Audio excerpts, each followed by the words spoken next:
അതെ, നമ്മളെ ചിത്തൂന് ഒരു പെങ്കൊച്ചുമായിട്ട് ചുറ്റികളി ഉണ്ടെന്നാണ് തോന്നണം. അപ്പൊ അവന്റെ അടുത്ത് ഇതൊന്നും വേണ്ടാന്ന് പറഞ്ഞ് നിങ്ങളൊന്ന് ഉപദേശിക്കണം. നിന്റെ പ്രായത്തിൽ ഞാനും ഇതുപോലെയായിരുന്നു. അപ്പൊ ചന്ദ്രവംശത്തിൽ പാരമ്പര്യമായിട്ട് കിട്ടിയതാണല്ലേ? കോളേജിൽ പോയാൽ പഠിച്ചിട്ട് മാത്രം വരണം, അല്ലാതെ തിരിച്ചു വരുമ്പോ കോളേജും കൂടെ തലേ ചുമന്നുകൊണ്ട് വരാൻ പറ്റൂലല്ലോ. ഞാൻ കോളേജിൽ പഠിച്ചിരുന്ന സമയത്ത്, എവിടാ? ഞാൻ 8ാം ക്ലാസ്സിൽ പഠിച്ചിരുന്ന സമയത്ത്, എങ്ങനാ?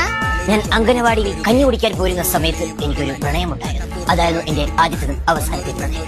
അപ്പൊ താഴത്തെ വിലാസിനി മാമി, സോറി, ടോട്ടൽ 2 പ്രണയം. തെക്കേലെ സൈലന്ദ്രി മാമി 3 പ്രണയം. അപ്പൊ വടക്കേലെ സുലോചന മാമിയാ 4.